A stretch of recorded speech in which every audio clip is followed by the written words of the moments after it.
Hello दोस्तों, स्वागत है आपका हमारे चैनल यूपी एग्ज़ाम क्विज़र में।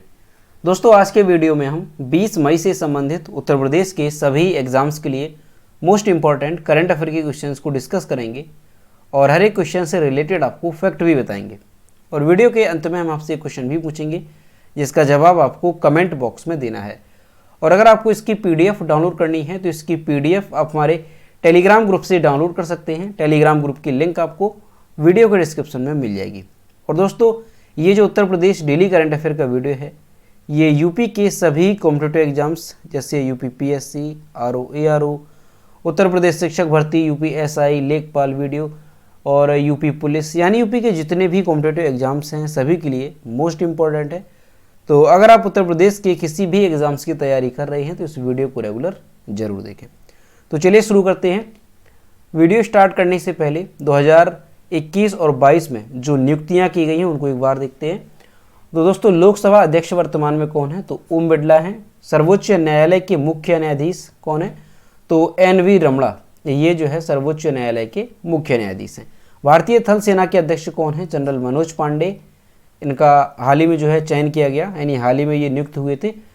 भारतीय जल सेना के अध्यक्ष कौन है? तो एडमिरल R हरि कुमार, ये जो है जल सेना के अध्यक्ष हैं। भारतीय वायुसेना के अध्यक्ष कौन है? तो एयर चीफ मार्शल विवेक राम चौधरी, ये वायुसेना के अध्यक्ष हैं। और दोस्तों, हाल ही में जो NTPC का RRB NTPC का एग्ज़ाम हुआ था 9 और 10 मई को, लेवल 5 और लेवल 4 का, तो उसमें जो है ये क्वेश्चन पूछा गया था। नीति आयोग के उपाध्यक्ष कौन है? सुमन बेरी, इनका भी हाल ही में जो है नियुक्ति की गई है। RBI के गवर्नर कौन है? तो शक्तिकांत दास। और इसरो के चीफ कौन है? तो S सोमनाथ, ये भी जो है कुछ समय पहले चेंज हुए थे। S सोमनाथ जो है वर्तमान में इसरो के अध्यक्ष हैं। मुख्य चुनाव आयुक्त राजीव कुमार, इनका हाल ही में जो है नियुक्ति की गई है मुख्य चुनाव आयुक्त के रूप में।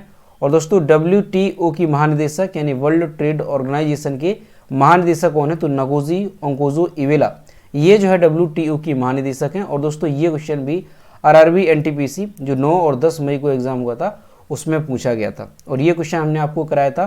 क्वेश्चन ये पूछा गया था कि फरवरी 2021 में WTO की महानिदेशक के रूप में किसे नियुक्त किया गया और ये जो है किस देश से संबंधित है? तो ये नाइजीरिया की हैं।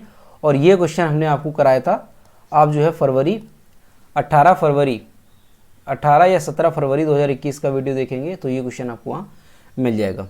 तो आप यहाँ से समझ सकते हैं कि सारे क्वेश्चन जो है ये मोस्ट इंपॉर्टेंट है, अच्छे से आपको ध्यान रखने हैं। चलिए शुरू करते हैं। आज का सेशन शुरू करने से पहले हम कल के क्वेश्चंस का रिवीजन करेंगे। कल का पहला क्वेश्चन है, उत्तर प्रदेश में हरियाली बढ़ाकर पर्यावरण संरक्षण हेतु शुरू की गई एक अभिनव पहल फूड फॉरेस्ट के अंतर्गत विभिन्न कृषि जलवायु क्षेत्रों के कितने जिलों की पहचान की गई? इसका जो करेक्ट आंसर है वो है ऑप्शन नंबर बी, 15 जिलों की। अगला क्वेश्चन है, 12वीं हॉकी इंडिया राष्ट्रीय सब जूनियर पुरुष हॉकी चैंपियनशिप 2022 में कौन सी टीम विजेता रही? इसका जो करेक्ट आंसर है वो है option number B, Uttar Pradesh. और दोस्तों, उत्तर प्रदेश करंट अफेयर की लास्ट 1 ईयर की अगर आपको PDF डाउनलोड करनी है तो इसकी लिंक आपको वीडियो के डिस्क्रिप्शन में मिल जाएगी, वहाँ से आप इस PDF को डाउनलोड कर सकते हैं। इस PDF में हमने जनवरी से लेकर के दिसंबर 2021 तक उत्तर प्रदेश करंट अफेयर के सभी इंपॉर्टेंट क्वेश्चंस को विस्तार पूर्वक बताया है। और दोस्तों, इसके साथ ही अगर आपको उत्तर प्रदेश करंट अफेयर की लास्ट 6 मंथ की PDF डाउनलोड करनी है तो इसकी लिंक भी आपको वीडियो के डिस्क्रिप्शन में मिल जाएगी, तो वहाँ से आप ये दोनों PDF डाउनलोड कर सकते हैं। और दोस्तों, ये जो उत्तर प्रदेश करंट अफेयर की PDF है, इसमें हमने करंट अफेयर के साथ साथ UP GK के जो मोस्ट इंपॉर्टेंट टॉपिक हैं उसको भी कवर किया है। और अगर इसे डाउनलोड करने में कोई प्रॉब्लम होती है तो साइट पर आपको व्हाट्सएप नंबर और ईमेल मिल जाएगा जिस पर आप कॉन्टैक्ट कर सकते हैं। अगला क्वेश्चन है, भारत किस देश को पछाड़कर दुनिया का चौथा सबसे बड़ा वाहन बाजार बन गया है? तो जर्मनी को पीछे छोड़ करके भारत जो है ये चौथा सबसे बड़ा वाहन बाजार बन गया है। अगला क्वेश्चन है, भारतीय नौसेना ने 18 मई 2022 को पहली स्वदेशी एंटी शिप मिसाइल का सफल परीक्षण कहां पर किया? तो ये किया है ओडिशा के बालासोर में। अगला क्वेश्चन है, भारत के दूरसंचार मंत्री अश्वनी वैष्णव ने 14 मई 2022 को निम्न में से किस पोर्टल को लॉन्च किया? इसका जो करेक्ट आंसर है वो है ऑप्शन नंबर ए, गति शक्ति संचार। और ध्यान रखना है कि अश्वनी वैष्णव ये जो है रेल मंत्री भी हैं। अगला क्वेश्चन है, अंतर्राष्ट्रीय संग्रहालय दिवस 2022 की थीम क्या है? तो इसकी थीम क्या है? तो ध्यान रखना है संग्रहालय की शक्ति, ये जो है 2022 की थीम है। अगला क्वेश्चन है, ब्राजील में समाप्त हुए डेफ ओलंपिक्स 2021 में भारतीय खिलाड़ियों ने बेहतरीन प्रदर्शन करते हुए कुल कितने पदक अपने नाम किए? तो कुल मिलाकर के भारत ने जो है 17 पदक जीते, जिनमें से 8, ध्यान रखना है 8 गोल्ड हैं, इसके अलावा 1 यहाँ पर जो है सिल्वर है और 7 यहाँ पर जो है क्या है, ब्रॉन्ज है। ठीक, तो ये ध्यान रखने हैं। अगला क्वेश्चन है, मुंबई इंडियंस के कौन से तेज गेंदबाज T20 क्रिकेट में 250 विकेट लेने वाले पहले भारतीय पेसर बन गए हैं? इसका जो करेक्ट आंसर है वो है option number D, Jasprit Bumrah. अगला क्वेश्चन है, हाल ही में हसन शेख महमूद किस देश के नए राष्ट्रपति बने? तो ये जो है सोमालिया के नए राष्ट्रपति बने हैं। तो दोस्तों ये थे कल के क्वेश्चंस जिसका हमने रिवीजन किया। अब हम शुरू करते हैं आज का सेशन। आज का पहला क्वेश्चन है, हाल ही में उत्तर प्रदेश का पहला रोबोटिक रेस्टोरेंट किस शहर में खुला? इसका जो करेक्ट आंसर है वो है ऑप्शन नंबर सी, नोएडा में। अब दोस्तों ये क्वेश्चन मोस्ट इंपॉर्टेंट है, ये आपको नोट कर लेना है। और सबसे पहले आपको यहाँ पर इमेज दिखाते हैं। तो ये आप इमेज देख सकते हैं, ये है रोबोट, और ये जो रोबोट है ये उत्तर प्रदेश में किस रेस्टोरेंट में जो है, किस रेस्टोरेंट में जो है ये खाना परोसने का काम करते हैं? तो नोएडा में। ठीक, ध्यान रखना है, नोएडा में एक ऐसा रेस्टोरेंट खुला है जहां पर आपको टेबल पर खाना परोसने के लिए रोबोट का इस्तेमाल किया जा रहा है। ये जो रेस्टोरेंट है ये नोएडा के सेक्टर 104 में the yellow house robot restaurant के नाम से खुला है। इस रेस्टोरेंट में रूबी और दीवा, ये नाम आपको चीज़ ध्यान रखनी है, रूबी और दीवा, ये जो रोबोट है ये खाना सर्व करती हैं। रोबोट AI यानी आर्टिफिशियल इंटेलिजेंस पर काम करते हैं, जो सिर्फ 2 से 3 घंटे की चार्जिंग के साथ पूरे दिन काम कर सकते हैं। हर टेबल की जानकारी रोबोट में फीड की जाती है। फ़ोन या टैबलेट पर टेबल नंबर डालने के बाद रोबोट टेबल पर जाते हैं और खाना परोसते हैं। तो दोस्तों ये क्वेश्चन जो है वेरी इंपॉर्टेंट है, ये आपको अच्छे से ध्यान रखना है, इसे आप नोट भी करेंगे।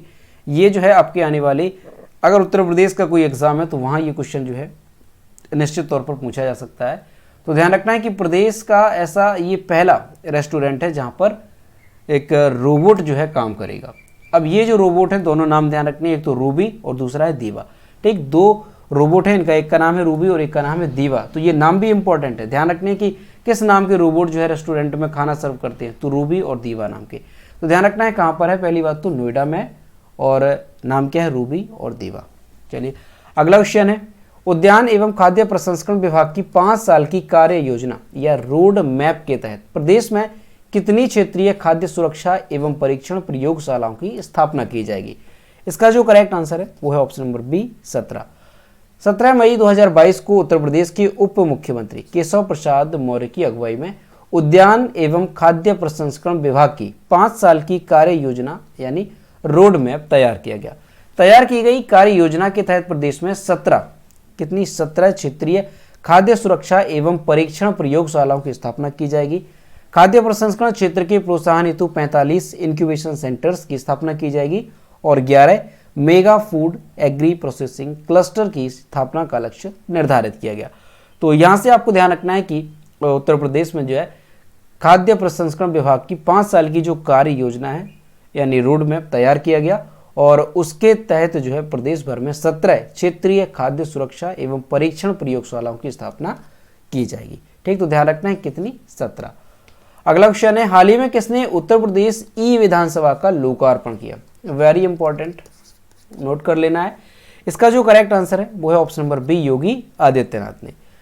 दोस्तों मुख्यमंत्री योगी आदित्यनाथ ने गुरुवार यानी 19 मई 2022 को उत्तर प्रदेश विधानसभा गैलरी की सौंदर्यीकरण के कामों और ई विधानसभा का लोकार्पण किया। अब दोस्तों ई विधानसभा का मतलब क्या है?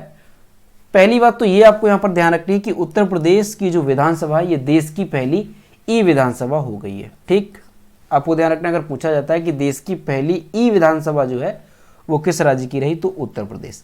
हाईटेक हुई व्यवस्था के बाद सदन की कार्रवाई नए लुक में नजर आएगी।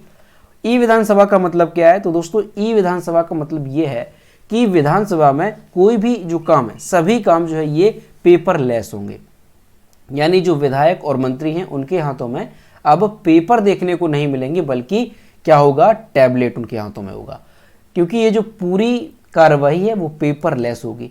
सदस्यों के सवाल और मंत्रियों के जवाब टैबलेट पर प्रदर्शित होंगे। इसके लिए सदन की जो सीटें हैं, जो चेयर्स हैं, वहाँ पर क्या होगा, टैबलेट लगाए गए हैं। तो ये आपको यहाँ पर ध्यान रखना है, क्वेश्चन मोस्ट इंपॉर्टेंट है कि देश की पहली ई विधानसभा जो है कौन सी हो गई है, तो उत्तर प्रदेश विधानसभा जो है ये ई विधानसभा बनने वाली देश की पहली विधानसभा है। और इसका जो लोकार्पण है वो किसने किया है, तो सीएम योगी आदित्यनाथ ने 19 मई 2022 को ई विधानसभा का लोकार्पण किया है। दोस्तों यहाँ से आपको कुछ क्वेश्चन ध्यान रखने हैं।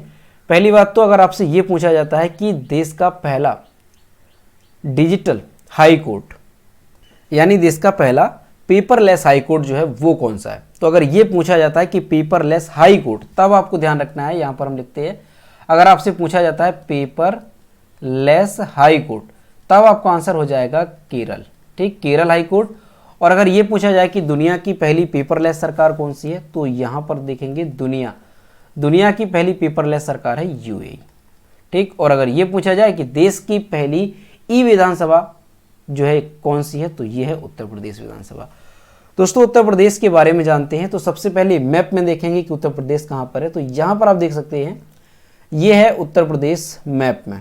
जो उत्तर प्रदेश है ये भारत के किन किन राज्यों की सीमा को टच करता है, तो सबसे पहले आप देखेंगे उत्तराखंड है, इसके अलावा यहाँ पर हरियाणा है, हिमाचल प्रदेश से भी टच करता है, राजस्थान, मध्य प्रदेश, झारखंड, बिहार, छत्तीसगढ़। तो ये सारे राज्य हैं जिनकी सीमा को, और यहाँ पर एक केंद्र शासित प्रदेश है दिल्ली, तो ये सारे राज्य हैं जिनकी सीमा को उत्तर प्रदेश साझा करता है। दोस्तों उत्तर प्रदेश की कैपिटल क्या है, लखनऊ। उत्तर प्रदेश के चीफ मिनिस्टर हैं योगी आदित्यनाथ और उत्तर प्रदेश की गवर्नर हैं आनंदीबेन पटेल। उत्तर प्रदेश में लोकसभा सीटों की संख्या कितनी है, तो ध्यान रखना है आपको 80 लोकसभा सीटों की संख्या है, और राज्यसभा सीटों की संख्या कितनी है, तो 31 राज्यसभा सीटों की संख्या है। दोस्तों उत्तर प्रदेश से रिलेटेड आपको जो करंट के क्वेश्चन है वो ध्यान रखनी है। पहला क्वेश्चन है कि 2022 में सर्वश्रेष्ठ झांकी जो वो किस राज्य की रही, तो ये रही है उत्तर प्रदेश की, और उत्तर प्रदेश ने किस विषय पर अपनी झांकी प्रस्तुत की थी, तो ध्यान रखना है आपको ओडीओपी यानी वन डिस्ट्रिक्ट वन प्रोडक्ट और काशी विश्वनाथ धाम। ठीक, ध्यान रखना है आपको दोनों, काशी विश्वनाथ धाम और ओडीओपी। अगला क्वेश्चन ध्यान रखना है, राष्ट्रीय जल पुरस्कार 2020 में जल संरक्षण में प्रथम पुरस्कार किसे मिला, तो ये भी मिला है उत्तर प्रदेश को। भारत की पहली पैरा बैडमिंटन अकादमी कहाँ पर स्थापित की गई, तो ये लखनऊ में स्थापित की गई है, जो कि देश की पहली पैरा बैडमिंटन अकादमी है। अगला क्वेश्चन ध्यान रखना है, इंडिया स्मार्ट सिटीज अवार्ड 2020 में सर्वश्रेष्ठ राज्य का पुरस्कार, तो ये भी मिला है उत्तर प्रदेश को। वन स्ट्राइक सेंटर ये मथुरा में जो है स्थापित किया गया, मथुरा उत्तर प्रदेश। अगला क्वेश्चन, डॉक्टर अंबेडकर उत्कृष्टता केंद्र योजना का शुभारंभ। दोस्तों ये जो योजना ये केंद्र सरकार की योजना है, इसके तहत क्या है, इसके तहत जो एससी वर्ग के छात्र छात्रा हैं उनको फ्री में यानी निःशुल्क में आईएएस की कोचिंग मुहैया कराई जाती है। तो इसका जो शुभारंभ है, सबसे पहले जो डॉक्टर अंबेडकर उत्कृष्टता केंद्र है ये जो है कहाँ से शुभारंभ किया गया, तो ध्यान रखना है वाराणसी से जो है इसका शुभारंभ किया गया। अगला क्वेश्चन है, ट्रांसजेंडरों के लिए प्रदेश का पहला गरिमा गृह, तो ये कहाँ पर स्थापित हुआ है, गोरखपुर में। ध्यान रखना है गोरखपुर में जो है ट्रांसजेंडरों के लिए पहला गरिमा गृह स्थापित किया गया। भारत का पहला अमृत सरोवर कहाँ पर स्थापित किया गया, तो दोस्तों ये उत्तर प्रदेश के रामपुर में जो है स्थापित किया गया है, जो कि देश का पहला अमृत सरोवर है। अगला क्वेश्चन क्या है कि ब्रह्मोस विनिर्माण केंद्र ये कहाँ पर जो है, तो ये भी लखनऊ में जो है ब्रह्मोस विनिर्माण केंद्र है। इसके साथ ही दोस्तों क्वेश्चन और ध्यान रखना है आपको कि राज्य का पहला आदिवासी संग्रहालय ये कहाँ पर स्थापित हुआ, तो बलरामपुर के इमिलिया कूडर गांव में। तो ये सारे क्वेश्चन आपको अच्छे से ध्यान रखने हैं, ये वेरी इंपॉर्टेंट है। अगला क्वेश्चन है, पंजाब सरकार ने शहीद सैनिकों के परिवारों को मिलने वाली मुआवजा राशि को 50 लाख से बढ़ाकर के कितने करोड़ रुपए करने का घोषणा की है। इसका जो करेक्ट आंसर है वो है ऑप्शन नंबर डी, 1 करोड़ रुपए। पंजाब सरकार ने हाल ही में शहीद सैनिकों के परिवारों को मिलने वाली जो मुआवजा राशि थी 50 लाख रुपए, उसे बढ़ा करके 1 करोड़ रुपए कर दिया है। इसके साथ ही जो राज्य के मुख्यमंत्री हैं भगवंत मान, उन्होंने कहा कि डीएसआर तकनीक इस्तेमाल करने वाले किसानों को 1500 रुपए प्रति एकड़ प्रोत्साहन राशि दी जाएगी, जिसके लिए सरकार ने 450 करोड़ रुपए का बजट तैयार किया है। अब दोस्तों यहाँ से आपको दोनों बातें ध्यान रखनी है। एक तो जो पंजाब सरकार है वहाँ पर जो शहीद सैनिक थे उनके परिवारों को 50 लाख रुपए दिए जाते थे, वो मुआवजा राशि बढ़ा दी गई है, और कितनी कर दी गई है, तो ध्यान रखना है 1 करोड़ रुपए ये कर दी गई है।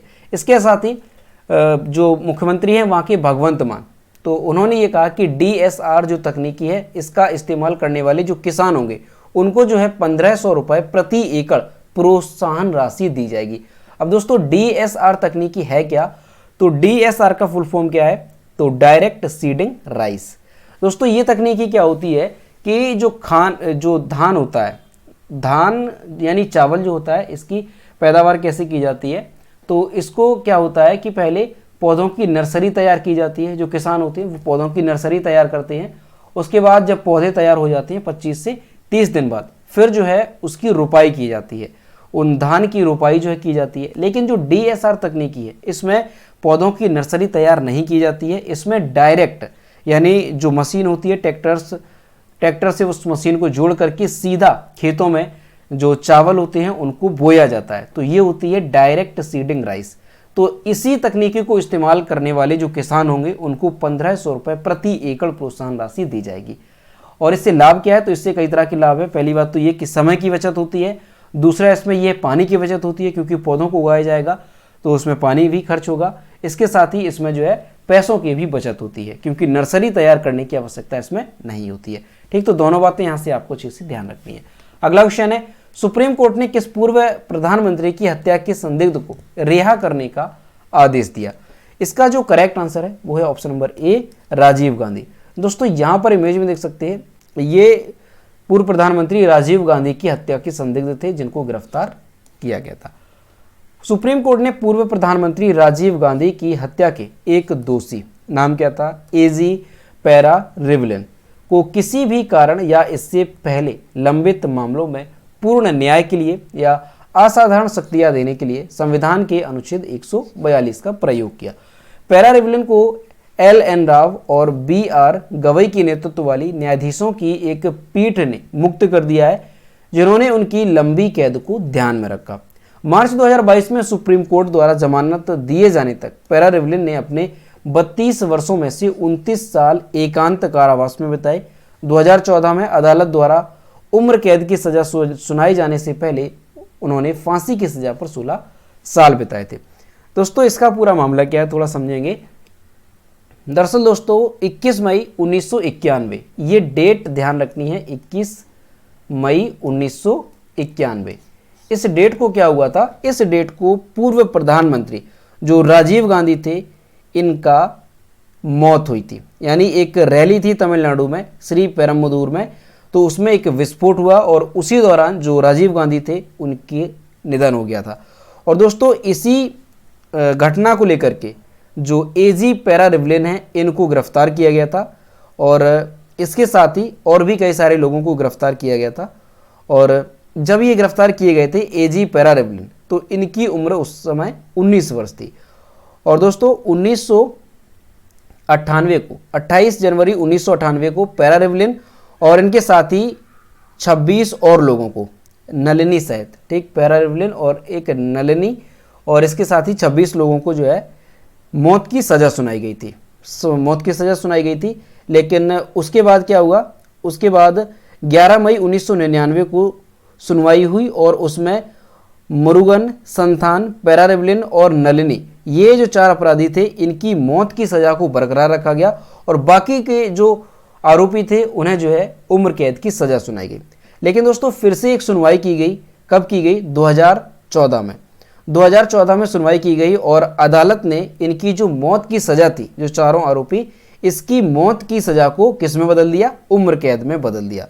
ठीक, उम्र कैद में बदल दिया गया एजी पैरा रिवलिन और जो नलिनी और 2 और अपराधी थे। और दोस्तों अभी क्या हुआ, मार्च 2022 में सुप्रीम कोर्ट द्वारा जो है जमानत के आधार पर जो पैरा रिवलिन है उनको रिहा करने का आदेश दिया। ठीक है, यानी क्योंकि ये संदिग्ध आरोपी थे इसी वजह से इन्हें जो है रिहा करने का आदेश दिया गया और इन्होंने जो है सजा के तौर पर 29 सालें जो है वो काटी हैं। ठीक, तो ध्यान रखना है, आपसे ये इंपॉर्टेंट है, पूछा जा सकता है कि पूर्व प्रधानमंत्री राजीव गांधी की हत्या के जो एक दोषी थे एजी पैरा रिवलिन, इन्हें जो है नाम पूछा जा सकता है कि किस अपराधी को जो है हाल ही में रिहा करने का आदेश दिया गया, तो एजी पैरा रिवलिन। ठीक, इनका नाम ध्यान रखना है। ये किस प्रधानमंत्री की हत्या से जुड़े हुए थे, तो ये राजीव गांधी की हत्या से जुड़े हुए थे। अगला क्वेश्चन है, हाल ही में कौन सबसे अधिक बार माउंट एवरेस्ट पर चढ़ने वाले पहले विदेशी पर्वतारोही बन गए हैं? इसका जो करेक्ट आंसर है वो है ऑप्शन नंबर सी, यहाँ पर करेक्ट हो जाएगा कैंटन कूल। इमेज देख सकते हैं, ये कैंटन कूल जो कि सर्वाधिक बार माउंट एवरेस्ट पर चढ़ने वाले पहले विदेशी पर्वतारोही बने।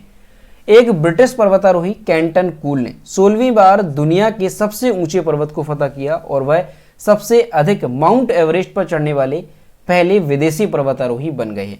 कैंटन के नाम पहले ब्रिटिश पर्वतारोही का रिकॉर्ड भी है। उन्होंने 2013 में एक सीजन में माउंट नुप्से, माउंट एवरेस्ट और माउंट ल्होत्से पर चढ़ाई की थी।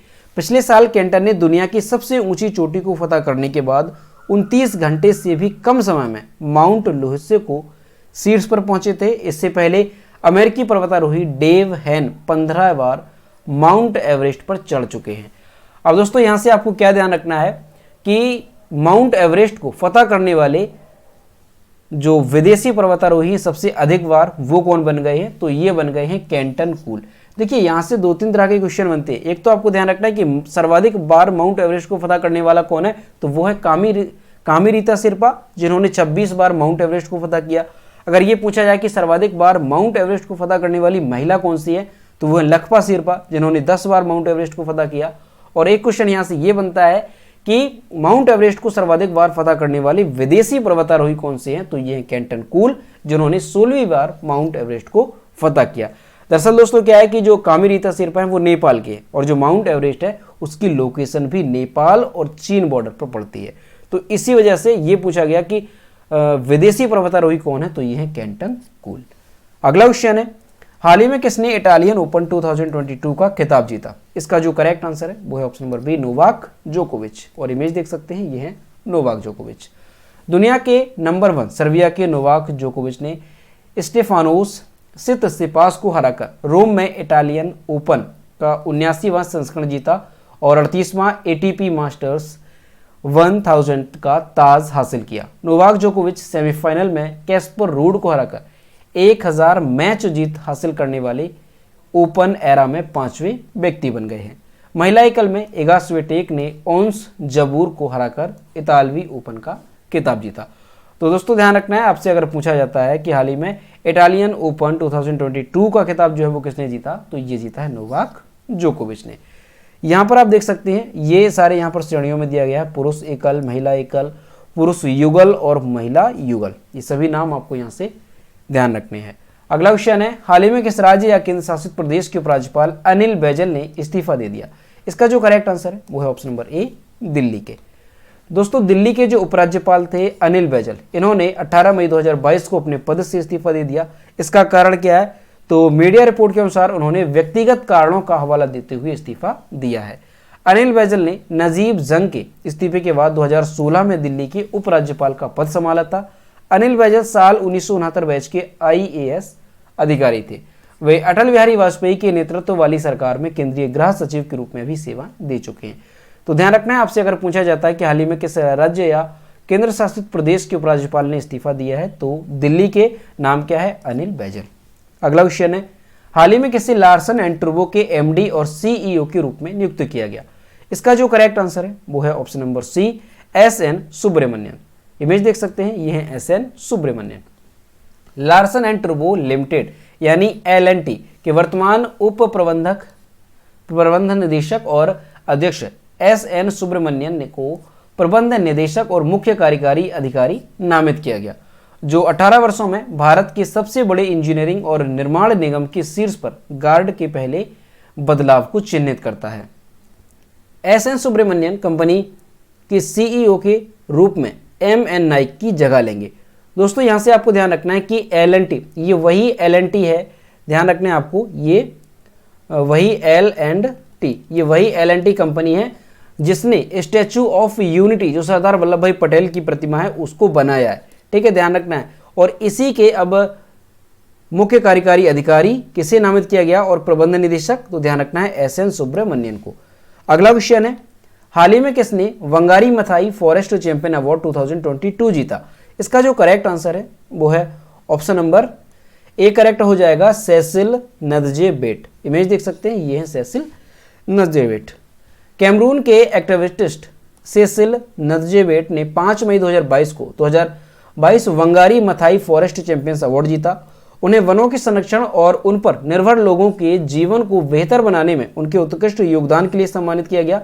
यह वनों पर सहयोगात्मक भागीदारी द्वारा प्रस्तुत किया गया था, जिसकी अध्यक्षता संयुक्त राष्ट्र के खाद्य और कृषि संगठन यानी FAO द्वारा की जाती है। तो यहां से आपको यही ध्यान रखना है कि 2022 का Wangari Maathai forest champion award किसने जीता, तो ये जीता है सेसिल नजेबेट ने। कैमरून की ये एक्टिविस्ट है। तो दोस्तों ये थे 20 मई से संबंधित उत्तर प्रदेश के सभी एग्जाम्स के लिए मोस्ट इंपॉर्टेंट करंट अफेयर के क्वेश्चन जो कि हमने डिस्कस किए। अब हम देखते हैं कल के वीडियो को क्वेश्चन जो हमने आपसे पूछा था। तो यह कल का क्वेश्चन, देश का पहला बायोगैस से चलने वाला चार्जिंग स्टेशन कहां शुरू हुआ। इसका जो करेक्ट आंसर था वो ऑप्शन नंबर डी था, मुंबई, और लगभग सभी स्टूडेंट्स ने इसका सही जवाब किया। ये रहा आज का क्वेश्चन, हाल ही में दुनिया का सबसे लंबा सस्पेंशन ब्रिज किस देश में बनाया गया। तो इसका जो भी करेक्ट आंसर है वो आपको कमेंट बॉक्स में बताना है। तो दोस्तों अगर आपको आज का वीडियो पसंद आया हो तो वीडियो को लाइक करें, अपने दोस्तों के साथ शेयर करें, और अगर अभी तक हमारे चैनल पर नए हैं तो चैनल को सब्सक्राइब करना ना भूलें। साथ ही बेल आइकन को भी प्रेस करें ताकि टाइम टू टाइम नोटिफिकेशन आप तक पहुंचता रहे। तो मिलते हैं नेक्स्ट वीडियो में। Thank you.